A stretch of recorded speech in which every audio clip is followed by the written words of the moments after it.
Good. Good morning, everyone. Ready? First off, happy Thanksgiving to everybody.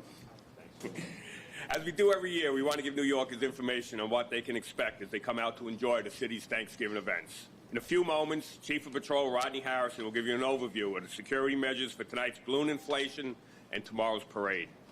And Chief Jimmy Waters will speak about our counterterrorism overlay.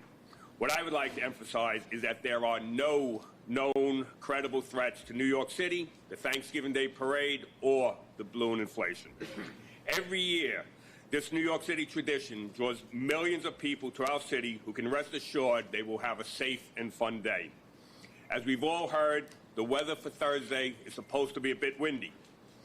Like last year, we had a similar forecast, and it'll be the same as this year. It'll be a game day decision on what we're going to do with the balloons.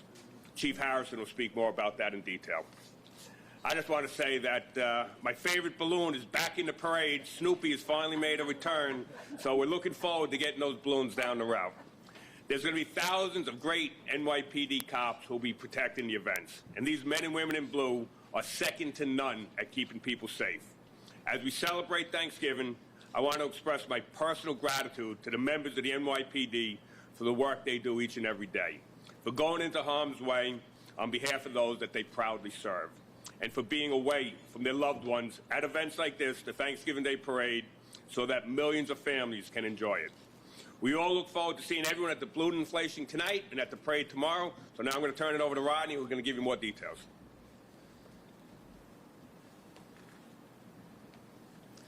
So good morning, everybody. No pressure about tomorrow, correct? So if I could just talk about the balloon inflation, and then I'll go into the 93rd Thanksgiving Day Parade. So we're allowing people to line up for the balloon inflation at 12 o'clock. That's going to be at 73rd Street in between Columbus and Central Park West. And then we're going to allow people into the viewing sites for the parade at 1 o'clock, and that will go until 8 o'clock p.m. Once again, prohibited items are going to be no coolers, no backpacks, no chairs, and no umbrellas. In regards to the parade starts tomorrow morning at 9 o'clock, 9:05 a.m. It starts off at 7 and Central Park West. It's going to go southbound to Columbus Circle, 59th. It will then go eastbound on 59th down to 6th Avenue. It will then go from 6th Avenue, go southbound to 34th Street, and finish up in front of the grandstand where the big guy, I'm looking forward to seeing him, Santa Claus will finish up the route at 12 o'clock.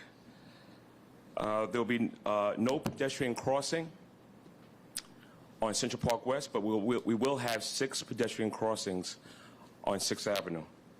And there'll be rolling street closures for the event. So regarding the balloons, there are 16 large character balloons. We have a sergeant that has been trained to these balloons assigned to each one of the balloons. We have anemometers assigned throughout the route. Anemometers. I just want to make sure I said it correctly. There are going to be 7 of them throughout the route. There's one on 77th, 72nd, 59th, 57th, 50th, 42nd, and 34th. These sergeants are well trained to read the anemometers to identify the height of where we can allow the balloons to go up. The balloons could actually go up to 55 feet in height, but if it comes to a situation where there's some public safety, we will bring them down to 10 feet. The wind gusts of concerns, if we have winds that are sustained at 23 miles per hour, we'll make a game, day, or a time decision regarding the height of the balloons. If we have gusts at 34 miles per hour, we will also make a decision regarding the heights of the balloons. So once again, we're going to do a lot of audibles and a lot of last-second decisions. But at the end of the day, public safety is paramount, and we want everybody to enjoy the event. I'm going to pass it over to Jimmy Waters. Thank you. Good morning. So we're going to do our standard counterterrorism overlay for the parade, which means the entire perimeter will be secured with our blocker cars, about 90 of them, and sand trucks, about 76. We'll be deploying our drone detection equipment. similar to what we did for the New York City Marathon, in partnership with the FBI. So we have our own, NYPD has its own equipment, drone detection equipment, which I can't discuss further, and the FBI has additional different type of drone detection equipment. They also have authorities for mitigation. We'll have our heavy weapons teams out there throughout the entire parade. Our K-9 teams will have about 35 explosive detection K-9, either our vapor wake or odor pursuit dogs out along the entire route. And we also employ a lot of technology, so a lot of sensors. So we'll have over 135 cameras throughout the entire parade route to get a bird's eye view at the Lower Manhattan Security Coordination Center. Thank you. All right, any questions on the parade? Yes, regarding the balloons, I don't know if this is for Chief Harrison. They're expecting gusts up to 40 to 50. Is that a cutoff point for any balloon to fly? This, it's all going to be based on the anemometers. I want to see if I can say it right. And that it's the wind speeds at those specific locations. So if the wind gusts are at that location, are that high, they may not be able to fly, but that, again, that'll be a game day decision that Chief Harrison will be making. So it's all based on the wind speed at those locations. So a lot of the reports are coming back to what the wind speeds are going to be at LaGuardia. So we go by what's the wind speed within those corridors. And is the police department the ultimate decider on balloons? Yes. Not Macy's. Safety. We work in coordination with Macy's, but for public safety, we make that final call. Chief Harrison will be making that final call. So if the balloons don't fly, everyone can blame him. Can Chief Waters elaborate on what he meant by drone mitigation? No. Yeah, simply no. We have, there's certain technologies to keep people safe, but at this point, we're not going to discuss what those technologies are. Are you able to disable them, shoot them out of the air? No, we don't. Yeah, we don't shoot anything out of the air, but there's ways to take control of the UAV, and we have the capability to do such thing. Also for Chief were there any drone incidents either at the marathon or this one last year? Thanks. I'll have to get back to you on the last year, but we did have a couple of detections during Unger, which were all non-hostile. Is it possible that the balloons won't be able to fly at all if things get too bad? If it's 100-mile-an-hour winds, they're not going to fly, right? We got to see. Everything will be a game day decision tomorrow, so we'll see what happens. It's only, I think, once in the history of the parade that the balloons didn't fly. Do you have a time frame, to make the decision about the balloons? Like, so we can When they're going set down the it? block, we'll see what the wind speeds are at that point in time. Are you doing anything differently this year, security-wise, than you have in the past, or compared to last year? Anything different? No, again, we've been working these plans. We've looked at them forever. We have the route secured. We're very, very comfortable that it's going to be a safe day. Is it possible some of the balloons can fly and others can't? Right? Yeah. Yeah, good. Discuss that. So, yes, I mean, some of our balloons are larger than others. I believe the largest balloon this year is the SpongeBob and Gary balloon. The second one is the Paw Patrol. They're about 18,000 cubic square feet. So, of course, during certain areas of the route, there may be a little bit more of a struggle regarding how we can contain it. So, once again, as we'll evaluate it, if we have to bring it down to 10 feet, then so be it. And if we have a struggle or we see a concern about public safety, then we'll make a decision at that time. Is the worry that the balloon might hit someone or hit a pole, or talk about that? Obviously, it happened twice in the past. 1997, we had an incident over by Central Park, and in 2005, we had an incident down by 42nd Street. So that is our main concern, to make sure that those balloons can get down the route safely. For Chief Waters, astronaut Snoopy aside, are you can you talk about the nature of the threat that you are concerned about? It seems like it's morphed a bit.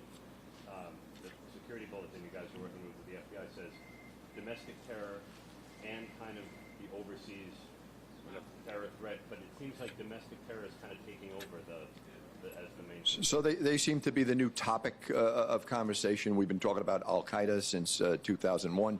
We see ISIS in the in the last 6 years or so. We've always had an eye. We looked at domestic terrorism pre 9/11, throughout the FALN and other groups like that.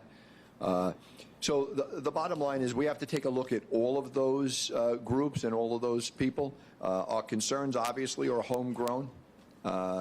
People that decide to self-radicalize. You don't have to make a trip to Afghanistan and get trained anymore. You can get trained in your mother's basement. So, between the JTTF and the Intelligence Bureau, all our partners in federal state agencies, all working sources and methods of information, gathering that intelligence, sifting through that.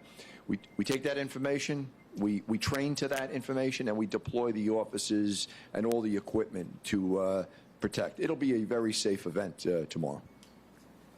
You mentioned earlier with the balloon inflation of what you can and can't bring, just for soundbite purposes. Can you say the same thing for the parade? What can and can't you bring? Yeah, so pretty much the same items. No coolers, no chairs, no umbrellas, no large bags. We'll have the appropriate security out there. I have the utmost faith in the men and women as well as for the NYPD to make sure it's a safe event.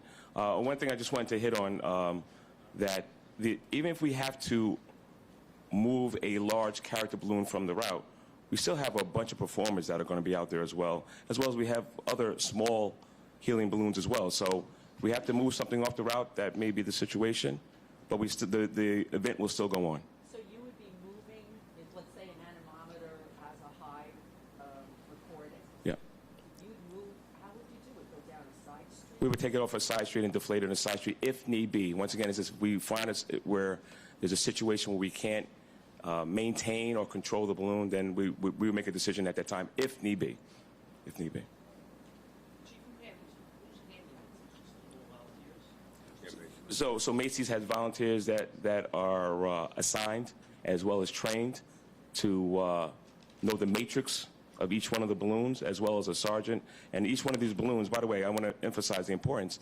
Each one of these balloons are assigned to a vehicle that is able to control it while it goes down the route. So our protocols are a lot more robust in contrast back to the early 2000s and 1990s when we had this parade and had a couple of incidents. Who actually would deflate it in the case of I think there's, I have to get back to you, but I believe it's somebody from the Macy's that would have that task. There's a police sergeant. A police sergeant, yes, sir.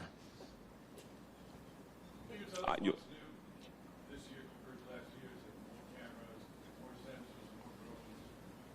The biggest change, again, would be the drones. That's one thing we didn't do. We have our own drone up in the air that can give us a bird's eye view of what's going on throughout the road, and the drone mitigation tools that we'll use. And those are the two new things that are present this time. Clarification on the timeline. You said at 9 a.m. the parade starts. There's a lineup happening at 12. So it starts up at 9 or 5, and it ends up with Santa Claus coming at the Macy's grandstand at about 12 o'clock. Yes. Santa comes regardless of the wind. Santa's going to be across that route. This is going to be a great parade. If a balloon has to come off the route, there's still a lot of other entertainers that are going to be coming down the route. And just remember, last year we had the same conversation on Wednesday, and there were no issues whatsoever with the balloon. So come out and enjoy this parade. It's going to be a great day. All right, thank you very much. Happy Thanksgiving.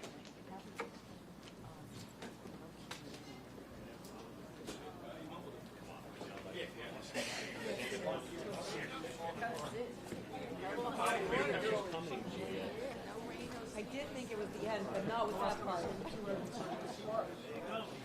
Santa, right, because he doesn't like float, right? He just is on that sled. He's a person.